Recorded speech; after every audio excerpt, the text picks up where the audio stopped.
बाजारामध्ये मिळणारे महागडे डाय केमिकल्स आणि मेहंदीचा वापर करून जर तुम्ही थकलेले असाल आणि त्यामुळे केस आणखी जास्त प्रमाणावरती ड्राय झालेले असतील आणि केस गळतीची समस्या देखील तुम्हाला पुन्हा पुन्हा जाणवायला लागलेली असेल, तर आज मी सांगितलेला घरगुती उपाय तुम्ही नक्की ट्राय करून बघा.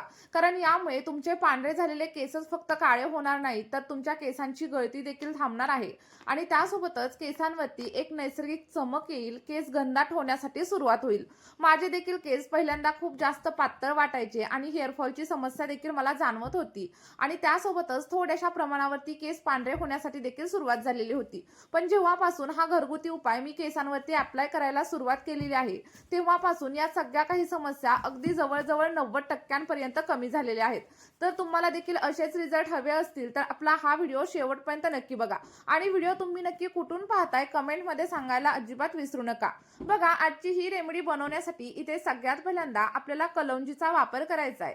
काही ठिकाणी याला नायजेला सीड्स असं देखील म्हणतात आणि मला बऱ्याच वेळा कमेंट्स येतात की कलौंजी आणि काळे तीळ हे सारखेच असतात का?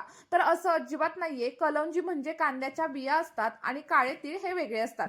त्यामुळे लक्षात ठेवायचं, काळे तीळ हे वेगळे असतात आणि कलौंजी ही वेगळी असते. बघा, कलौंजीमध्ये भरपूर सारे अँटीऑक्सिडंट असतात, ज्यामुळे तुमच्या केसांवरती नैसर्गिक चमक येण्यासाठी आणि केस गळती कमी होण्यासाठी मदत होत असते. जर तुमच्याकडे कलौंजी अवेलेबल नसेल तर त्याच्याऐवजी तुम्ही कांद्याचा वापर केला तरी देखील चालेल, पण शक्य असेल तर कलौंजीचाच वापर करा. कारण बघा, आपल्याला केस गळती तर बंद करायचीच आहे, पण त्यासोबतच केसांना अगदी मुळांपासून काळं देखील बनवायचं आहे.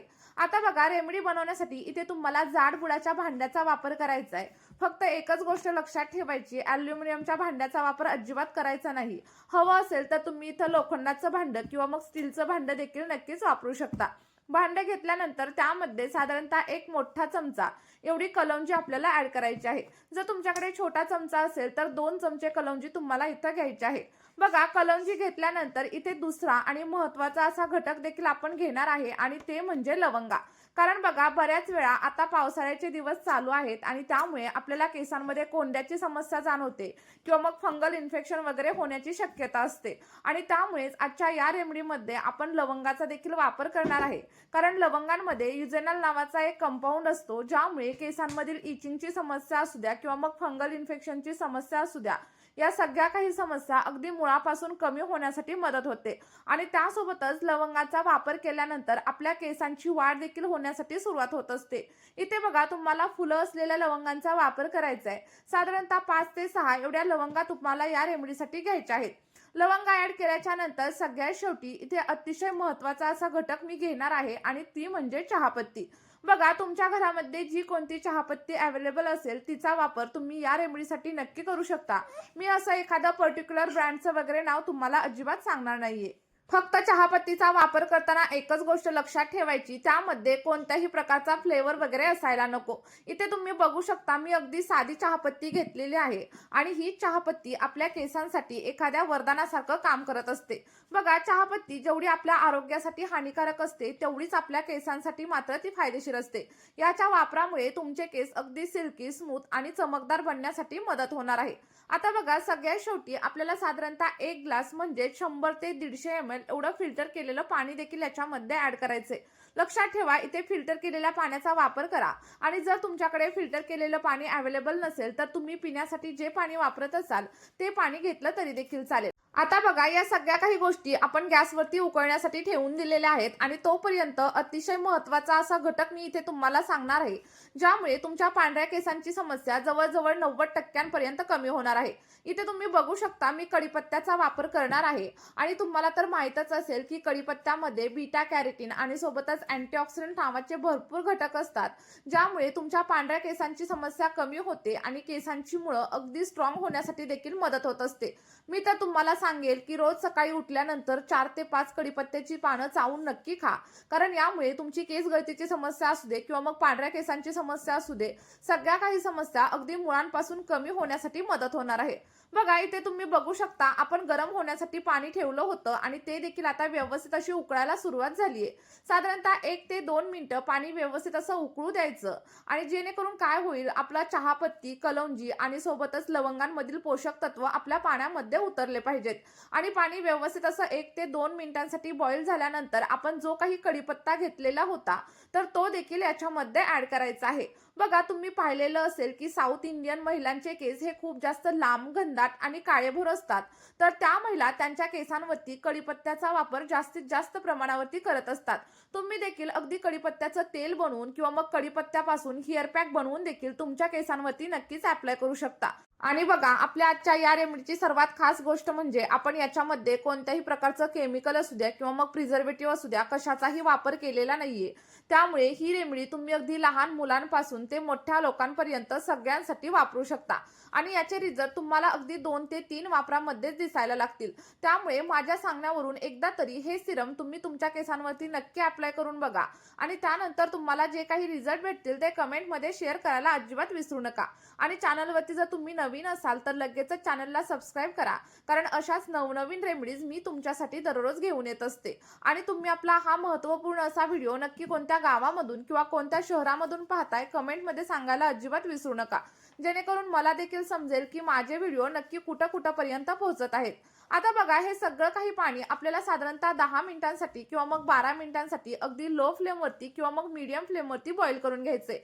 तुम्ही इथं बघू शकता जवळजवळ 10 ते 12 मिनिटं झालेली आहेत आणि त्यानंतर आपल्याला गॅसची फ्लेम पूर्णपणे बंद करायची आहे.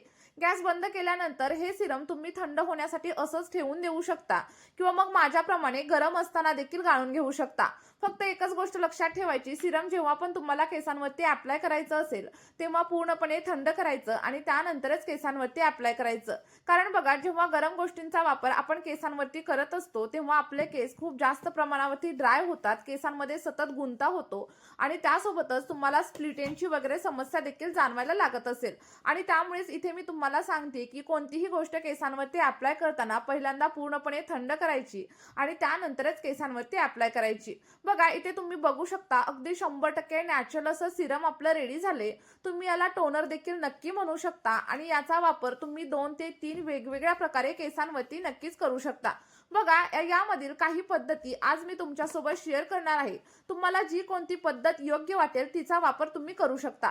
तर पहिल्या पद्धतीमध्ये तुम्हाला काय करायचं तर एखादी स्प्रे बॉटल घ्यायची, त्यामध्ये तुम्हाला जेवढ्या प्रमाणावरती सिरम हवं असेल तेवढं सिरम ट्रान्सफर करायचं आणि त्यानंतर केसांचे पार्टिशन करून केसांच्या मुळांवरती अप्लाय करायचं. बघा सगळ्यात पहिल्यांदा सिरम तुम्हाला केसांच्या मुळांवरती अप्लाय करायचे आणि अप्लाय केल्यानंतर अगदी 5 ते 6 मिनिटांसाठी केसांवरती हलक्या हाताने मसाज करायचा आहे. कारण बघा जेवढ्या चांगल्या प्रकारे सिरम तुम्ही केसांवरती अप्लाय कराल तेवढा छान असा रिझल्ट तुम्हाला तुमच्या केसांवरती पाहायला मिळणार आहे.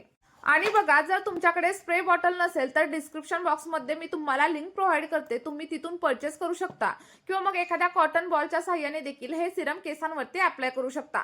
आता ही झाली पहिली पद्धत. दुसऱ्या पद्धतीमध्ये तुम्हाला काय करायचंय, या सिरम मध्ये साधारणतः 1 चमचा एवढं कॅस्टर ऑइल ऍड करायचंय.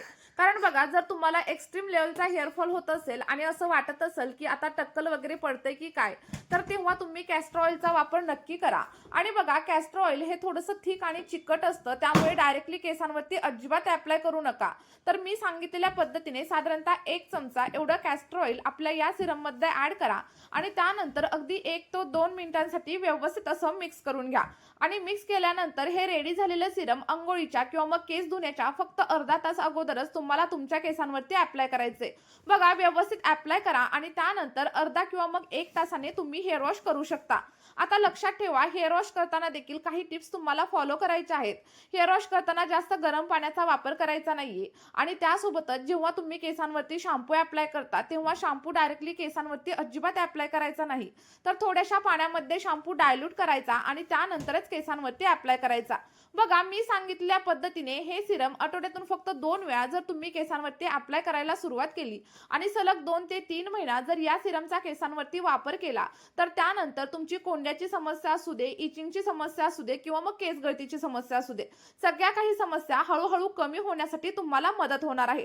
चला तर मग नक्की हे सिरम ट्राय करून बघा आणि त्यानंतर जे काही रिझल्ट भेटतील ते कमेंटमध्ये शेअर करायला अजिबात विसरू नका. या व्हिडिओमध्ये इथेच थांबूया. भेटूया अशाच एका नवीन व्हिडिओमध्ये एका नवीन अशा नैसर्गिक रेमेडी सोबत. Bye bye.